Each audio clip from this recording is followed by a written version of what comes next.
South Africa سے کسی نے پوچھا میری شادی کو 12 سال ہو گئے، 12 سالوں سے میرے شوہر مجھے دھوکہ دے رہے ہیں، اب میری برداشت سے باہر ہو چکا ہے، اب تو وہ میرے سامنے بھی فحش ویڈیوز دیکھنے لگے ہیں، استغفر اللہ، ساری حدیں پار کر دی ہیں، میرے پاس واپسی کا کوئی راستہ نہیں ہے، کیا مجھے ابھی بھی شوہر کا حق ادا کرنا ہوگا؟ جبکہ وہ میرے قریب آتے ہیں تو مجھے وحشت ہوتی ہے، میرے 2 بچے ہیں، میں کیا کروں؟ یہ تو بہت ہی بری حرکت ہے، بیوی کے سامنے یہ کام کر رہا ہے ایک آدمی، فحش ویڈیوز دیکھ رہا ہے۔ تو آپ اپنے رشتہ داروں سے رابطہ کریں، اپنے والد سے، بھائیوں سے۔ عورت کو سپورٹ ملتی ہے اس کے خاندان کے مردوں سے، تو خاندان کے مرد ہی اگر ڈھیلے ہوں تو پھر عورت، ہماری سوسائٹی میں آپ کو پتہ ہے پھر عورت پہ ظلم ہوتا ہے، یہ تو بہت ہی تکلیف دہ حرکت ہے۔ اصولی طور پر تو ایسی صورت میں شوہر سے علیحدگی لینی چاہیے، جو آپ کے سامنے اس کام کو کرتے ہوئے اس کو شرم نہیں آ رہی ہے، اتنی کھلے عام ایک جرم کر رہا ہے وہ تو، اور اس سے خطرہ ہوتا ہے کہ عورت بھی گناہ میں نہ پڑ جائے گی۔ تو اصولی طور پر تو یہی ہے کہ ایسے میاں سے علیحدگی لینی چاہیے، تاکہ، لیکن آج کل مسئلہ یہ ہے کہ خواتین کا علیحدگی لینے کے بعد زیادہ بڑے مسائل کھڑے ہونے کا خطرہ ہوتا ہے کہ دوبارہ شادی اچھی جگہ ہو نہ ہو، بچے نہ رول جائیں کہیں۔ تو میں اب اس بارے میں آپ کو کچھ مشورہ نہیں دے سکتا جب تک کسی کے پورے حالات سامنے نہ ہو، کیسے مشورہ دے انسان؟ تو آپ خود ہی نمٹیں اس کیس سے، اپنے رشتہ داروں کو بیچ میں ڈالیں، یہی کہہ سکتا ہوں۔ باقی بیسک حقوق اگر وہ آپ کے ادا کر رہا ہے تو آپ کو بھی اس کے بیسک حقوق ادا کرنے پڑیں گے، تو یہی ہے۔ باقی محبت اور ایک جو شوہر سے ایک محبت کا تعلق ہوتا ہے وہ تو اختیار میں نہیں ہے، اور ظاہر ہے اس ٹائپ کے شوہر سے عورت کہاں محبت کرے گی۔ اللہ تعالیٰ ہدایت دے آپ کے شوہر کو، میں دعا ہی کر سکتا ہوں۔ یقینی طور پر کوئی مشورہ دینا میرے لیے ممکن اس وقت تک نہیں ہے جب تک کسی کے پورے حالات سامنے نہ ہوں، تو آپ اپنے خاندان کے مردوں کو بیچ میں ڈالیں۔ فحش عادات کیسے چھوڑیں؟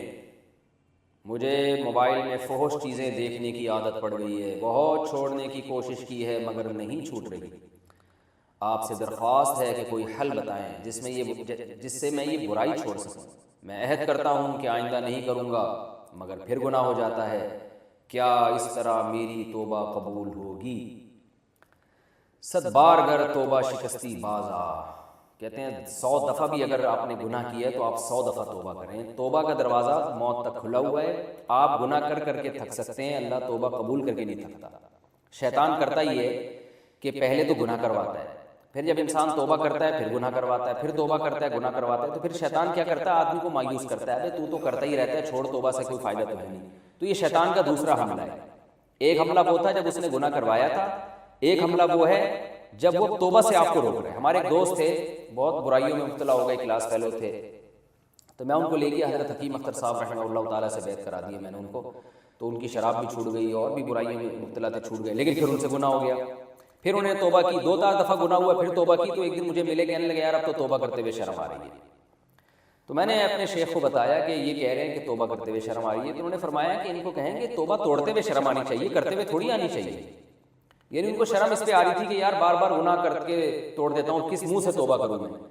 تو فرمایا توبہ توڑتے ہوئے شرم آنی چاہیے، اتنی شرم آئے کہ توبہ نہ توڑیں، کرتے ہوئے شرم آ رہی ہے تو توبہ کے بغیر تو بھائی ہمارے پاس آپشن نہیں ہے، کیونکہ ہم جہنم کی آگ برداشت نہیں کر سکتے۔ گناہ 100 دفعہ ہوا ہے، 100 دفعہ توبہ کریں گے۔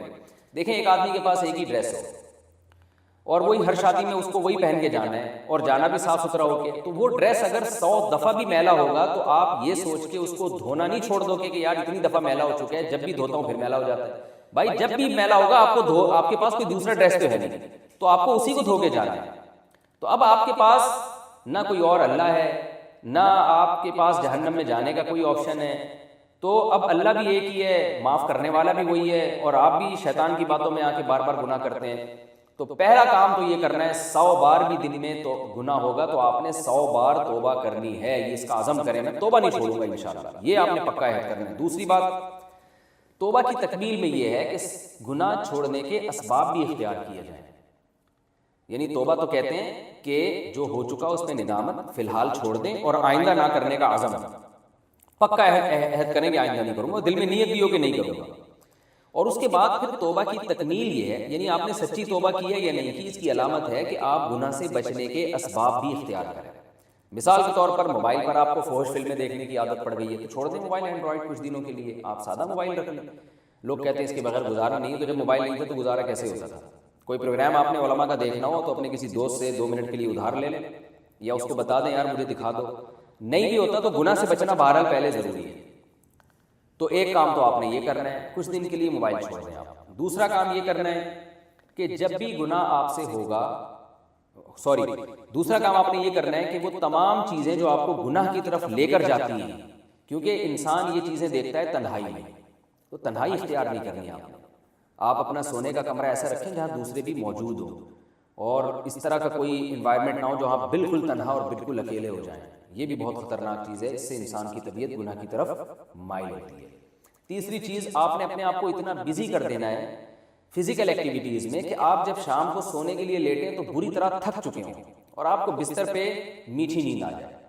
یہ بھی کام آپ کریں، اور اس سے جم وغیرہ جائیں، جاگنگ کریں اور ایکسرسائز کریں۔ اس سے فائدہ یہ ہوتا ہے کہ ہر وہ چیز جو انسان، جب آپ جم جاتے ہیں نا، ایک تو آپ کی انرجی یوٹیلائز ہوتی ہے اچھے کاموں میں، آپ کی باڈی گرو کرے گی۔ دوسرا، نفسیاتی طور پہ بھی اس سے آپ صحت مند ہو جاتے ہیں کہ آپ کو اب جسم بنانے کی فکر لگ جاتی ہے۔ ہر وہ کام جو آپ کی باڈی کو نقصان دے گا آپ اس سے بچیں گے۔ یہ جو فوج فلمیں دیکھتے ہیں، اور ظاہر ہے کہ یہ ہینڈ پریکٹس اور ان چیزوں میں اپنی صحت بھی برباد کرتے ہیں، تو ان چیزوں سے انسان بچ جاتا ہے جم کی وجہ سے، یا فزیکل ایکٹیویٹیز اگر صحت مند رکھیں گے ان سے بچ جاتا ہے انسان۔ تو یہ دو طرح سے بچتا ہے جو میں نے آپ کو بتائی۔ تیسرا کام آپ نے کیا کرنا ہے، سوتے وقت آپ کوئی اچھی کتاب مطالعے کے لیے رکھیں اپنے پاس۔ یہ پتہ نہیں تیسرا نمبر ہے شاید چوتھا نمبر ہے، چوتھا نمبر ہے میرا خیال ہے، کہ آپ نے کوئی اسٹڈی کے لیے کوئی کتاب اپنے سرہانے رکھنی ہے، کوئی دلچسپ کتاب ہو، کوئی تاریخی کتاب ہو، اس کا فائدہ ہو، آپ کو معلومات ملے۔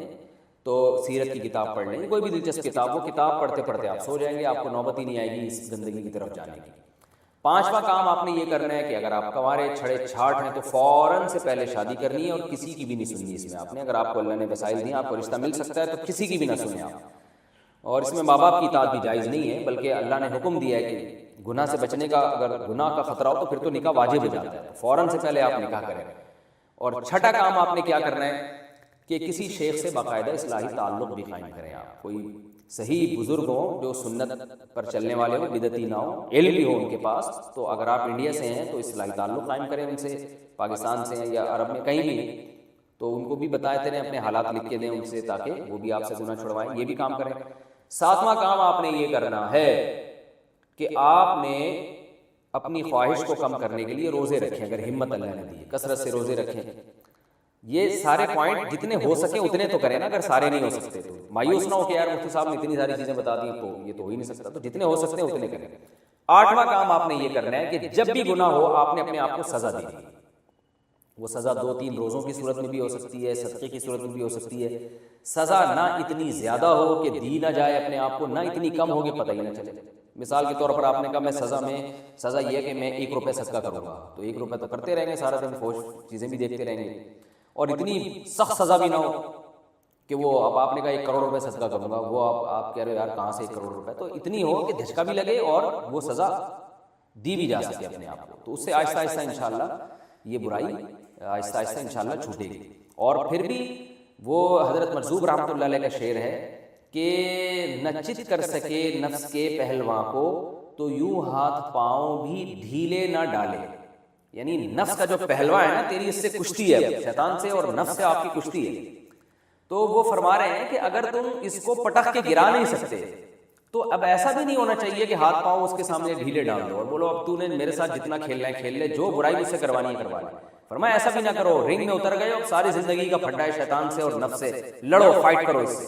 تو کبھی وہ دبا لے، کبھی ایسا ہوگا وہ تجھے گرا کے گناہ کروا لے گا، کبھی تو دبا لے، کبھی تو بھی تو پٹخی دے کے گرانا اس کو، تو چلے گا، چلو کھیل ہو جائے گا نا، دونوں طرف ہونا چاہیے۔ اب آج تو نوجوانوں ہتھیار ہی ڈال دیے، شیطان ان کو گناہ کرواتا جا رہا ہے۔ تو اس لیے ہمت کریں، انشاءاللہ یہ گناہ چھوٹ جائے گا۔ لیکن جن گناہوں کی لت پڑ جاتی ہے وہ جلدی نہیں چھوٹتے، وہ آہستہ آہستہ ہی چھوٹتے ہیں۔ تو مایوس نہیں ہونا ہے، چھوڑنے کی کوشش کرنی ہے۔ اور اگر کوئی اچھے نفسیاتی ڈاکٹر آپ کے جاننے والوں میں ہیں، اچھے ہوں جو دیندار ہوں، کیونکہ بعض ڈاکٹر خود آج کل لوگوں کو الٹے کاموں پہ لگا دیتے ہیں، اللہ تعالیٰ پناہ میں رکھے، ہینڈ پریکٹس وغیرہ پہ خود ڈاکٹر بھی لگا دیتے ہیں۔ تو یہ تو نیچرل نہیں ہے، اس سے بہت صحت خراب ہو جاتی ہے۔ اور کہتے ہیں کوئی صحت خراب نہیں ہوتی، جو صحیح ماہرین ہیں وہ کہتے ہیں اس سے صحت پہ اثر پڑتا ہے، ذہنی طور پر ڈسٹرب ہوتا ہے، بہت سارے اس کے نقصانات ہیں جو ابھی میرا ٹاپک نہیں ہے۔ تو اس لیے کوئی اچھا دیندار ڈاکٹر ہو تو اس سے بھی رابطہ کیا جا سکتا ہے انشاءاللہ، اور پھر دعا بھی کی جائے۔ سب سے اہم چیز تبلیغ میں اگر وقت لگا لیں گے تو بھی بڑا فائدہ ہوگا انشاءاللہ آپ کو۔ تو آہستہ آہستہ یہ انشاءاللہ آپ سے فحش عادات چھوٹ جائیں گی اور آپ کو بہت اللہ اجر دے گا کیونکہ جس زمانے میں جو گناہ پھیل جائے نا اور کوئی اس گناہ سے بچے گا تو پھر اللہ کے یہاں اس کی ویلیو بہت زیادہ ہوگی، کیونکہ قرآن کہہ رہا ہے وَقَلِيلٌ مِّنْ عِبَادِيَ الشَّكُورُ، میرے شکر گزار بندے تھوڑے ہیں۔ تو جو تھوڑی چیز ہوتی ہے اس کی مارکیٹ میں قدر ہوتی ہے نا، تو اللہ کے یہاں بھی اس کی قدر ہوتی ہے، جو تھوڑی چیز ہوگی اللہ بھی اس کی قدر کرتا ہے۔ شکر گزار لوگ، یہ گناہ سے بچنے والے لوگ، فحش عادات سے بچنے والے لوگ تھوڑے ہیں۔ آنکھ مٹکے کے طور پہ استعمال کیا جا رہا ہے، یعنی یہ نعمت کہاں استعمال ہو رہی ہے؟ آنکھ مٹکے کی۔ کیسے ہم لاشعوری طور پر پلکیں جھکا رہے ہیں، اٹھا رہے ہیں، پتہ بھی نہیں چلتا، جیسے ہی آنکھوں میں خشکی پیدا ہونے لگتی ہے پلک خود بخود نیچے ہو جاتا ہے، پھر خود بخود اوپر، خود بخود نیچے۔ کیسے سسٹم اللہ نے بنا دیا۔ ہمارے پڑوس میں ایک صاحب رہا کرتے تھے، اگر زندہ ہیں تو اللہ ان کی عمر میں برکت دے، اگر انتقال کر گئے تو اللہ ان کی مغفرت کرے۔ بوڑھے آدمی تھے، انہیں ایک بیماری ہو گئی کہ ان کی یہ آنکھ بند ہو گئی، ایسے یہ پلک جو ہے نا نیچے آ کے گر گئی۔ تو مجھے وہ پھر اس ڈاکٹر کا واقعہ یاد، اس کیپٹن کا جو بحری جہاز کا اونر تھا نا، اس کا واقعہ یاد آیا۔ تو میں نے کہا کیا ہوا؟ انہوں نے کہا کہ یہ کچھ ایسے یہاں ڈیمیج ہو گئے پٹھے، اور وہ اب میرے لیے آنکھ کو اوپر نیچے کرنا، خیر وہ بیماری ان کی الحمدللہ ٹھیک ہو گئی تھی کچھ دنوں میں۔ اور یہ وائرنگ ہے آنکھ کی، جو پیچھے اتنی ہزاروں لاکھوں تاریں جو ہے نا، وہ اتنے چھوٹے چھوٹے باریک باریک سوراخوں سے گچھا بنا کے نکل رہی ہیں۔ پنکھے کی وائرنگ دیکھی آپ نے؟ پنکھا کبھی کھولا ہے؟ کیسے تاریں اس میں؟ ایسے ہی آنکھ کے اندر جو تاریں ہیں نا، اتنی زیادہ ہزاروں تاریں ہیں، اور وہ قدرت نے ان کا گچھا بنا کے چھوٹے سے سوراخ میں سے ان کو نکالا ہوا ہوتا ہے۔ اس میں سے ایک بھی اگر ڈیمیج ہو گئی تو آنکھ کی سیٹنگ آؤٹ۔ تو اللہ قرآن میں کہہ رہے ہیں الم نجعل لہ عینین، کیا ہم نے تمہاری دونوں آنکھیں نہیں بنائی؟ اللہ یہ بھی کہہ سکتے تھے نا آنکھ نہیں بنائی، اللہ نے دونوں کا ذکر کیا الگ سے، یہ بتانے کے لیے کہ یہ دونوں میں جو قدرت کی شاہکاریاں ہیں وہ صرف اکلوتی آنکھ میں نہیں ہے۔ وَلِسَانًا، اور ہم نے کیا زبان نہیں بنائی؟ یہ زبان خود اللہ کی عجیب قدرت ہے۔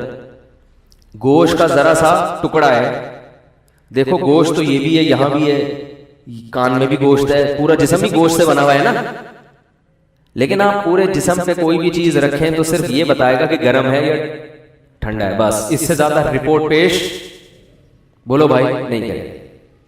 اگر آپ کوئی کھانے پینے کی چیز لے جائیں ڈاکٹر کے پاس کہ اس کے بارے میں بتاؤ کہ یہ کھٹی ہوگی یا میٹھی ہوگی یا ترش ہوگی، تو وہ لیبارٹری میں کہے گا بھائی 24 گھنٹے بعد رپورٹ ملے گی، اس میں کیا کیا ہے، نمک کتنا ہے، املی کتنی ہے، کیا خیال ہے، یہی بتائے گا نا بھائی۔ لیبارٹری میں 24 گھنٹے لگیں گے، ارجنٹ چاہیے تو اضافی چارجز ہوں گے اس کے، وہ پھر بتائے گا اس میں نمک کتنا ہے، فلانی چیز کتنی ہے۔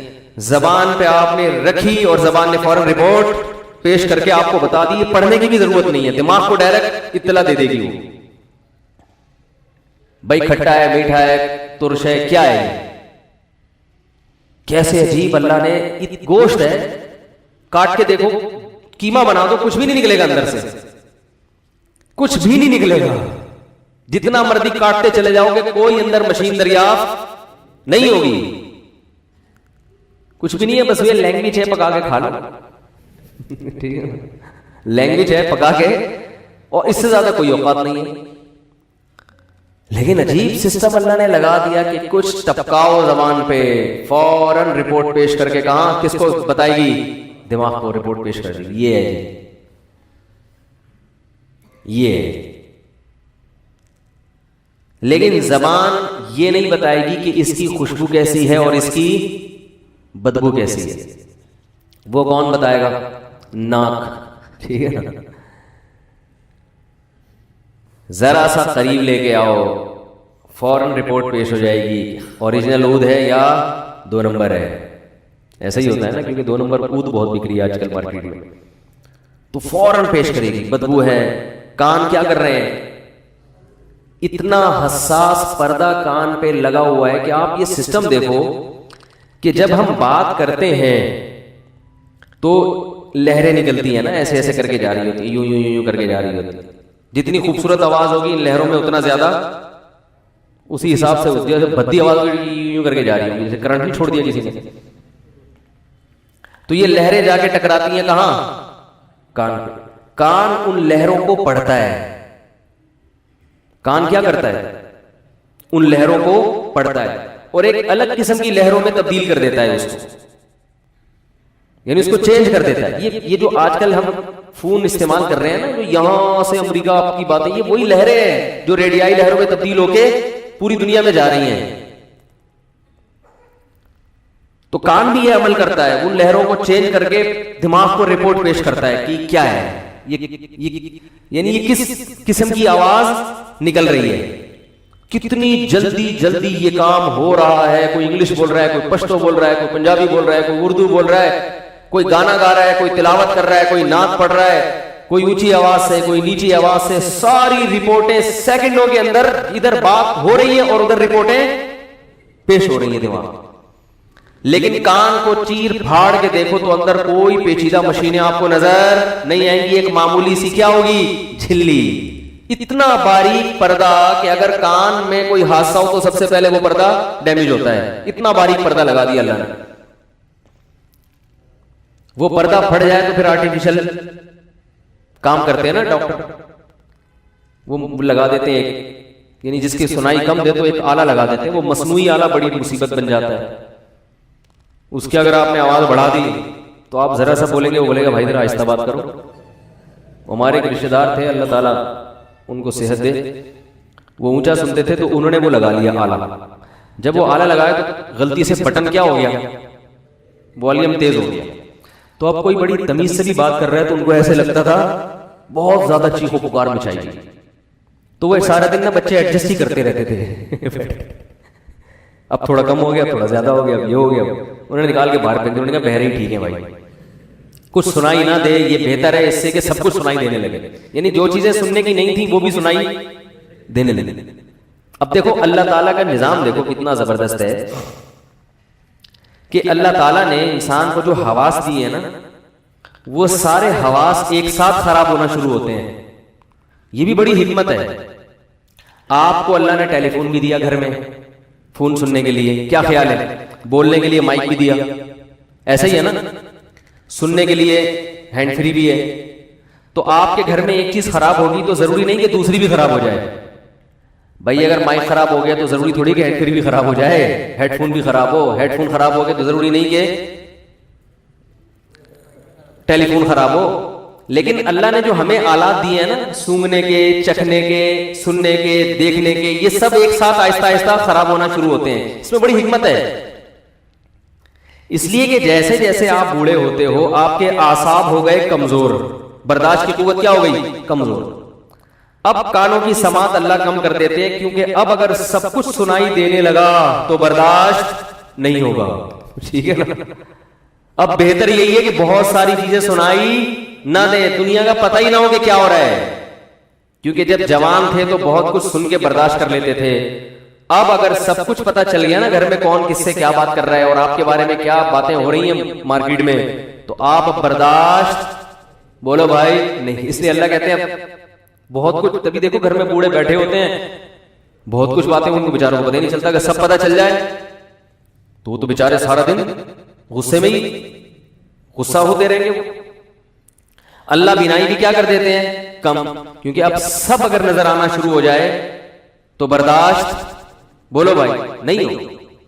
دانت کمزور کر دیتے ہیں، کیونکہ اب اگر دانت اسی طرح رہے، میدا تو ہو گیا کمزور، دانت اگر اسی طرح رہتے تو آپ کھاتے اسی طرح انڈے پراٹھے جیسے جوانی میں کھاتے تھے. کیونکہ دانت طاقتور ہے نا، تو وہ کھا تو لیتے مگر میدا اس کو برداشت. تو اللہ نے کہا کہ جیسا میدا ہے منہ میں اتنے ہی دانت رکھوں گا جتنا میدے میں ہضم کرنے کی صلاحیت. 2-4 دانت کوئی وہ بھی ایک آثار قدیمہ کے طور پر رہ جاتے ہیں. معذرت ہم سب نے بوڑھا ہونا ہے تو 2-4 دانت رہ گئے، اس سے بس دلیا ہی کھا سکتے ہو بھائی، کیونکہ اب میدے میں پراٹھے ہضم کرنے کی صلاحیت ختم. یہ سب چیزیں ایک ساتھ کیا ہوتی ہیں، سب چیزیں ایک ساتھ بوڑھی ہوتی ہیں انسان. وَمَن نُعَمِّرْهُ نُنَكِّسْهُ فِي الْخَلْقِ، اللہ کہتے ہیں جس کو ہم عمر زیادہ دیتے ہیں واپس کمزوری کی طرف لوٹا دیتے ہیں اس کو. جیسے بچہ ہوتا ہے نا، اس کی بھی سب چیزیں کمزور ہوتی ہیں. تو اسی طرح انسان جب بڑھاپے کی طرف جاتا ہے تو بھی ساری چیزیں اس کی آہستہ آہستہ کمزور ہونا شروع ہو جاتی ہیں. تو اللہ نے فرمایا أَلَمْ نَجْعَلْ لَهُ عَيْنَيْنِ، کیا ہم نے تمہاری 2 آنکھیں نہیں بنائی؟ یقیناً اے اللہ ہم اس بات کی گواہی دیتے ہیں کہ آج ہم جن آنکھوں سے دیکھ رہے ہیں وہ ہم نے نہیں بنائی، وہ خود سے نہیں بنی ہے، وہ کس نے بنائی ہیں؟ وہ اللہ نے بنائی ہے، تو نے بنائی ہے۔ وَلِسَانًا، فرمایا کیا زبان میں نے نہیں بنائی؟ کیسی عجیب زبان ہے، کیسے جن کی زبان خراب ہو جائے وہ بیچارے دنیا کی ہزاروں لذتوں سے محروم ہو جاتے ہیں۔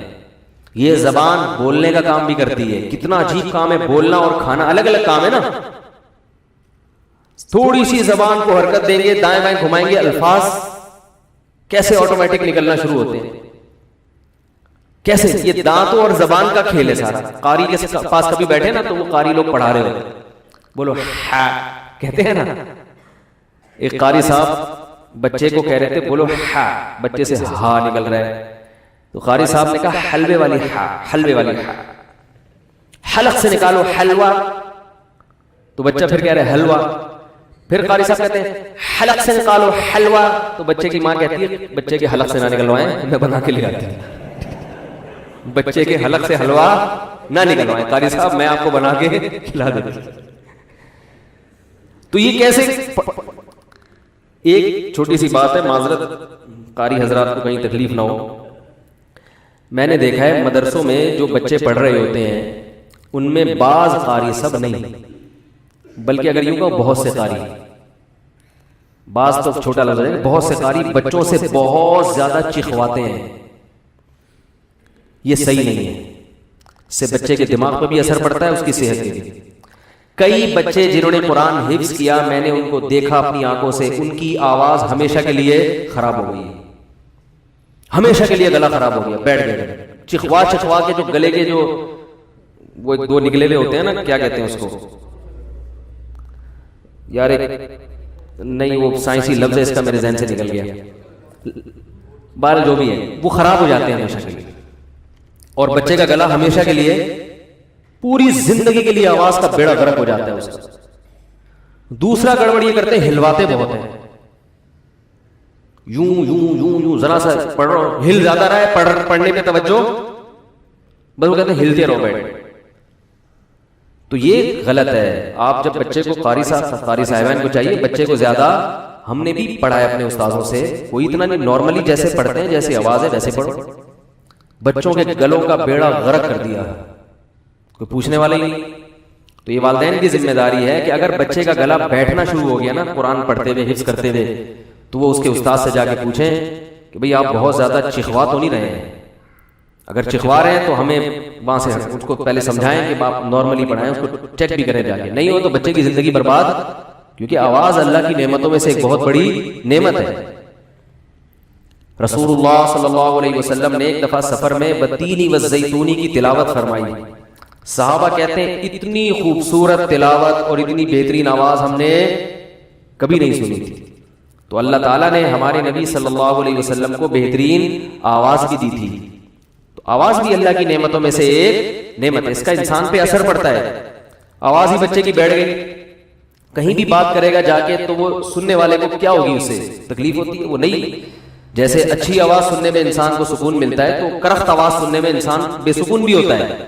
قدرت کی طرف سے اگر ہو تو ایک الگ بات ہے، آپ جان کر اپنے بچے پہ بوجھ ڈال کے اس کی آواز کو بگاڑ دیں اور کمر کے مسائل پیدا ہو جاتے ہیں، اس سے کئی گھنٹے جو ہے نا کبڑی کمر کر کے بیٹھے رہتے ہیں، تو پہلے صحت ہے بھائی، اس کا خیال کرنا ضروری ہے۔ اور یہ جو قاری لوگ کہتے ہیں اس کے بغیر بچے پڑھتے نہیں، تو آپ کو پڑھانا آتا نہیں، معذرت سے، یعنی جو قاری چکھواتے ہیں صرف ان کی بات کر رہا ہوں۔ ہم نے بھی پڑھایا اپنے استاذوں سے، کوئی نہیں چکھوایا، ہمارے بڑے بھائی نے ہم کو پڑھایا ہے، بڑے تمیز سے بیٹھ کے پڑھتے تھے آرام سے، حفظ بھی ہو گیا، یاد بھی ہو گیا، سب کچھ ہو گیا، آواز اللہ کا شکر ہے۔ ابھی جو میری آواز بیٹھی رہتی ہے وہ نزلے بدلے کی وجہ سے بیٹھی رہتی ہے، وہ اس وجہ سے نہیں، چیخنے کی وجہ سے نہیں۔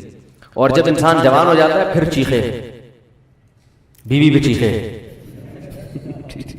یعنی نہیں چیخے مطلب یہ، تو وہ پھر چیختا ہے۔ تو ہاں بچہ کبھی کبھار چیخنا بچے کے لیے ضروری ہے، یہ جو بچے گلے پھاڑ پھاڑ کے روتے ہیں نا، یہ کبھی کبھار ان کے لیے ضروری ہے، یہ بھی ایکسرسائز ہے، آواز کی طاقت اس سے بڑھتی ہے، کبھی کبھار، زیادہ نہیں، بار بار نہیں، روزانہ ہی چیختا رہے گا تو بیٹھ جائے گا۔ جیسے جو بھی قوت ہماری استعمال ہوتی ہے وہ قوت کیا ہوتی ہے، بڑھتی ہے۔ تو جو لوگ کبھی کبھار چیختے ہیں، بچوں کی بات کر رہا ہوں، تو پھیپڑے ان کے کیا ہو جاتے ہیں، مضبوط ہو جاتے ہیں، بالکل ہی چھوئی ہوئی بن کے بیٹھا رہے گا تو کسی کام کا نہیں رہے گا، جہاں چیخنے کا موقع ہے وہاں بھی نہیں چیخے گا پھر وہ۔ تو اللہ تعالیٰ نے فرمایا وَلِسَانًا، ہم نے زبان بھی دی ہے، وَشَفَتَيْن، اور 2 ہونٹ بھی دیے ہیں۔ زبان اور ہونٹوں سے خوبصورتی بھی ہے، اور زبان اور ہونٹوں سے الفاظ بنتے بھی ہیں۔ قاری لوگ پڑھاتے ہیں نا، کئی الفاظ ہیں، کہتے ہیں بھائی ہونٹوں کو آپس میں ملاؤ تو با نکلے گا، با کہتے ہیں نا۔ تا کیسے نکلتا ہے؟ تا بچوں، تا کیسے نکلتا ہے؟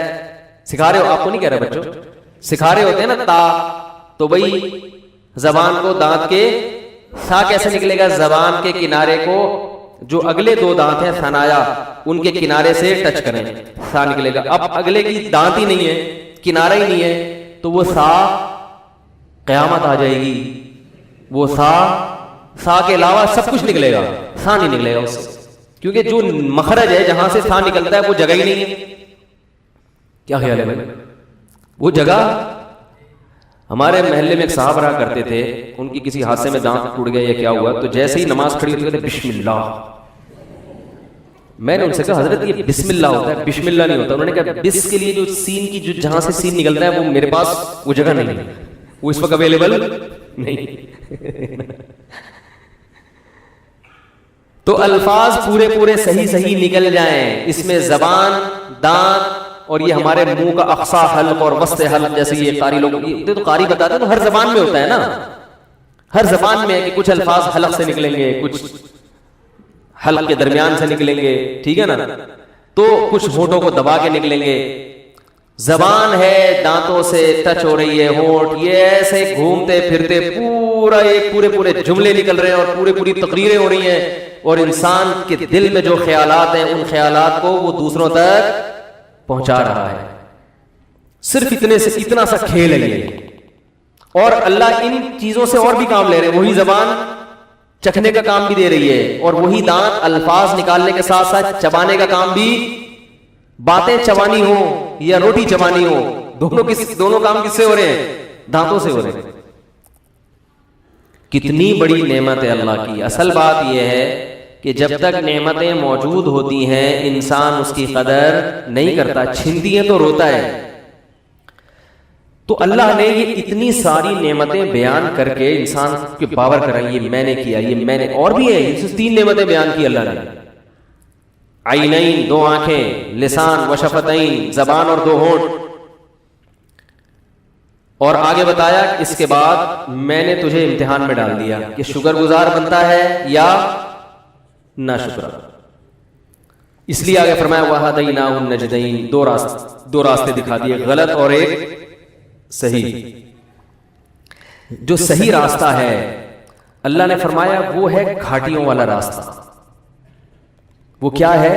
گھاٹی، اس میں اتار چڑھاؤ ہے۔ آپ گھاٹی میں سفر کرتے ہیں، پہاڑی علاقے میں، کبھی گہری کھائی آ جائے گی تو نیچے اترنا پڑے گا، پھر چڑھائی آئے گی تو اوپر چڑھنا پڑے گا، تھوڑی دیر میں آدمی تھک کے پاگل ہو جاتا ہے۔ اترائی میں تو پھر بھی تھوڑا خوش ہوگا، لیکن سلپ ہونے کا خطرہ ہوتا ہے، اور چڑھائی میں تو بڑی ٹینشن ہوتی ہے۔ کیا خیال ہے بھائی؟ اور ایک راستہ ہے کہ ہوا میں تیرتے ہوئے جا رہے ہو جہاز میں بیٹھ کے۔ تو اللہ فرماتے ہیں میں نے تجھے 2 راستے بتا دیے، ایک گھاٹی والا بھی اور ایک سیدھا راستہ جو خواہشات کا راستہ ہے، نائٹ کلب کا راستہ، شراب کا راستہ، زنا کا راستہ، اس میں اتار چڑھاؤ بولو نا نہیں، ٹکٹ کراؤ جہاں چاہے دنیا میں پہنچ جاؤ۔ بلکہ اب تو دنیا میں پہنچنے کی ضرورت نہیں ہے، آپ کو آپ کے ملک میں بڑی سہولتیں حکومت کی طرف سے مل گئی۔ اسمبلی میں جو لوگ پہنچے ہوئے ہیں ہمیشہ سے ایسا ہی ہو رہا ہے، اکثر لبرل لوگ پہنچتے ہیں، وہ پھر آپ کے لیے جو قانون بنائیں گے اس میں آپ کی تہذیب، آپ کا کلچر، آپ کا مذہب، وہ سب بولو بھائی برباد۔ ان کو اس سے کوئی غرض نہیں ہے کہ کو ایجوکیشن کے کیا نقصانات معاشرے میں سامنے آ رہے ہیں۔ کل ایک صاحب آئے لندن سے، بڑی اچھی پوسٹ پر ہیں وہ، لندن میں کورٹ میں ہوتے ہیں وہ، اور یہ جو کیسز ہوتے ہیں نا مختلف قسم کے جرائم پیشہ لوگ، ان کے کیسز نمٹتے ہیں وہ، مرڈر کا قتل، یعنی مرڈر کا کیس ہو گیا، چوری کا ہو گیا، ڈکیتی کا ہو گیا، بڑے بڑے کیسز۔ تو کل مجھ سے الگ سے انہوں نے ٹائم لیا، مجھ سے ملنے کے لیے آئے، انہوں نے کہا کہ اب جس نوعیت کے کیسز آ رہے ہیں یورپ میں وہ بڑے خطرناک ہیں۔ میں نے کہا کیوں؟ کہہ رہے ہیں میں چاہ رہا ہوں کہ یہ جاب چھوڑ دوں۔ انہوں نے کہا زیادہ تر بچوں کے ساتھ ریپ کے کیس آ رہے ہیں، بچوں اور بچیوں کو اغوا کر کے ان سے جنسی درندگی اور ان کی ویڈیو بنا بنا کے فروخت کرنا، یہ کیسز بہت تیزی سے مغربی کنٹری جو ممالک ہیں ان میں کہہ رہے اتنے وحشتناک کیس ہیں کہ ہمارے کئی ساتھی جاب چھوڑ کے انہوں نے جاب کیا، بھائی ہم یہ نہیں دیکھ گے، ایسے یہ منظر نہیں دیکھ سکتے ہم، کیونکہ ان کی پوری اسٹوری سننی پڑتی ہے۔ وہی میرے پاس اسپیشل ملنے کے لیے اس لیے آئے، انہوں نے کہا اللہ کا واسطہ آپ کے پاس ایک میڈیا ہے، آپ کسی طرح حکومت تک یا لوگوں تک یہ بات پہنچا دیں کہ یہ کو ایجوکیشن سسٹم کو ختم کریں۔ نہیں آ رہی میرا غلبہ، کیونکہ جو بھی چیز اس قسم کی بے حیائی معاشرے میں آتی ہے پہلے وہاں آتی ہے، وہاں سے یہاں اسمگلنگ ہوتی ہے، پھر اس کی کا وہ کلچر جس تباہی کی طرف جا رہا ہے وہ ہم ابھی بچے ہوئے بہت۔ ہمارے ہاں تو ایک زینب بیچاری کا کیس ہوا تھا، ایک کیس ہوا، الحمدللہ اس نے قوم نے احتجاج کیا، اس کو پھانسی پہ لٹکا دیا الحمدللہ، لیکن یہ ایک کیس ہے، یہ اکائی ہے، اس کی وجوہات اور اسباب پہ اگر غور نہیں کیا گیا تو ایسے کیس ہمارے معاشرے کا بھی اللہ نہ کرے حصہ بننے والے ہیں۔ ان حکمرانوں کو میرے بھائی اس سے کوئی دلچسپی نہیں جو اسمبلی میں اکثریت بیٹھ، سب کو نہیں میں برا کہہ رہا، اکثریت جو ہماری اسمبلیوں میں بیٹھ کر قانون سازی کر رہی ہے انہیں اس سے کوئی غرض نہیں ہے کہ مستقبل میں ہماری تہذیب کا کیسا بیڑا غرق ہونے والا ہے۔ براڈ مائنڈڈ بن رہے ہیں، بس براڈ مائنڈڈ۔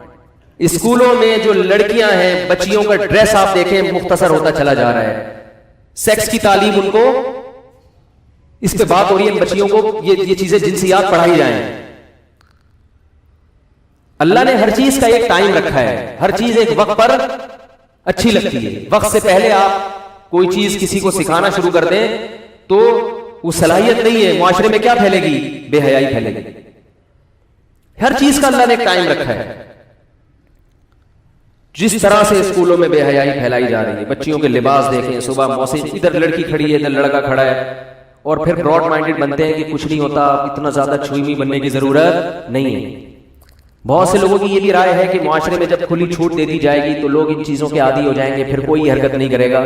جس معاشرے نے کھلی چھوٹ دی ہے ان کے حالات جا کے دیکھو، جس ملک میں جتنا پردہ ہے اس ملک میں جنسی درندگی کے واقعات کا ریشو بہت کم ہے۔ یہ بے حیائی ایسی چیز ہے کہ اس میں پڑھنے کے بعد انسان ایسا نہیں ہوتا کہ اس کا دل بھر جائے اور وہ واپس آ جائے، نہ نہ نہ، اس میں بریکیں فیل ہیں۔ چرس اور ہیروئن میں کیا کبھی ایسا ہوا کہ ایک دفعہ جی بھر کے پینے تو پھر انشاءاللہ نہیں پیے گا؟ نہ نہ نہ، وہ تو جتنا پیے گا نشہ بڑھتا چلا جائے گا۔